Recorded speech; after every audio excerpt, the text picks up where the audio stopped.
दर्द के बहाना करे लूले गोरी, कमर में दर्द के बहाना करे लूले गोरी, कमर में दर्द के बहाना करे लू माई रे।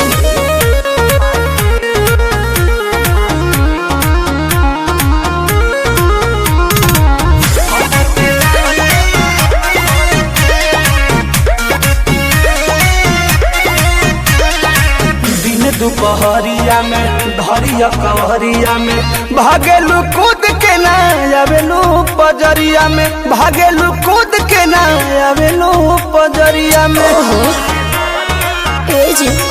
वो अपना सुख खाती हमारा के दुख दिले, कहे दिलवा में राजा जी हुक दिले।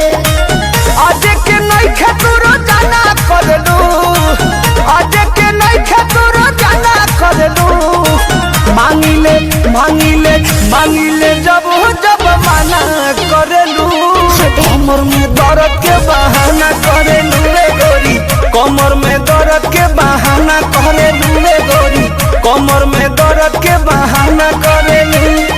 कैसे कहूँ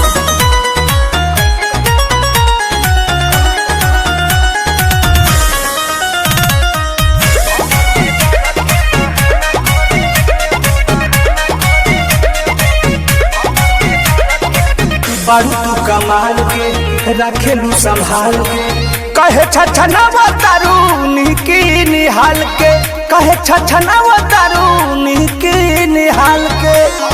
काहे हो कि हमसे धोखे बना के तनी दूरे ये पिया, अपना में हर एक बुझे मजबूरी ये पिया। परमत प्रियांशु के ना खाना देवे दू, परमत प्रियांशु के ना खाना देवे दू, मांगिले मांगिले मांगिले जब जब माना करेलू, कमर में दर्द के बहाना करेलू रे गोरी, कमर में दर्द के बहाना करेलू रे गोरी, कमर में दर्द के बहाना करेलू। ट्रस्ट में जान अरे आओ ना।